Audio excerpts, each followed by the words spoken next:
च्या लैंगिक अत्याचार प्रकरणी कॅप्टन अशोक खरात याची ज्या ठिकाणी चौकशी गेल्या 2 दिवसापासून सुरू होती ते ठिकाण आता बदलण्यात आलेलं आहे।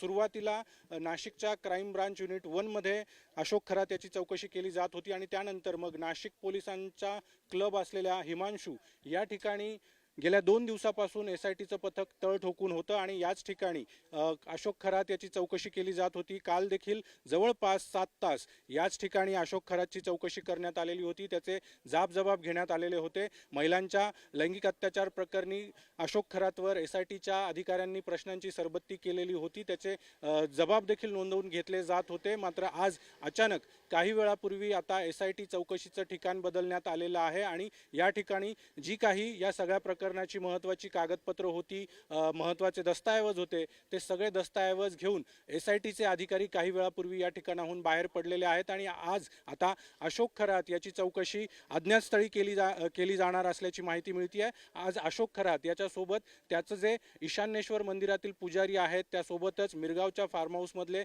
जे कामगार आहेत, मजूर आहेत, त्यांची देखील आज एसआयटीकडून चौकशी केली जाणार आहे आणि त्यांना मिरगावहून एसआयटीचं पथक जे आहे ते घेऊन नाशिकला निघालेलं आहे। त्यामुळे अशोक खरात आणि या सगळ्यांची एकत्रितपणे आज चौकशी देखील होण्याची शक्यता व्यक्त केली जाते। एकूणच आयकर विभागाचा देखील आता अशोक खरात हा रडारवर आलेला आहे आणि आयकर विभागाकडून देखील अशोक खरातनी जी माया मागच्या काही वर्षामध्ये या भोंदूगिरीच्या माध्यमातून कमवलेली आहे, त्याच्या ज्या प्रॉपर्टीज आहेत, या सगळ्याची माहिती जी आहे ती देखील आता आयकर विभागाकडून घेतली जाणार आहे। त्यामुळे आता अशोक खरात याचा पाय आणखी खोलामध्ये जाण्याची शक्यता व्यक्त केली जाते। एकूणच या सगळ्या प्रकरणामध्ये आपण जर बघितलं तर अतिशय गोपनीय पद्धतीने मागच्या 3 दिवसापासून घडामोडी सुरू होत्या, तपास सुरू होता, चौकशी सुरू होती आणि आता अज्ञातस्थळी ही सगळी चौकशी जी आहे ती आजपासून केली जाते आणि त्यामुळे आता या सगळ्या चौकशीमध्ये आणखी काय नवीन खुलासे समोर येतात, काय नवीन माहिती समोर येते हे पाहणं महत्त्वाचं असणार आहे।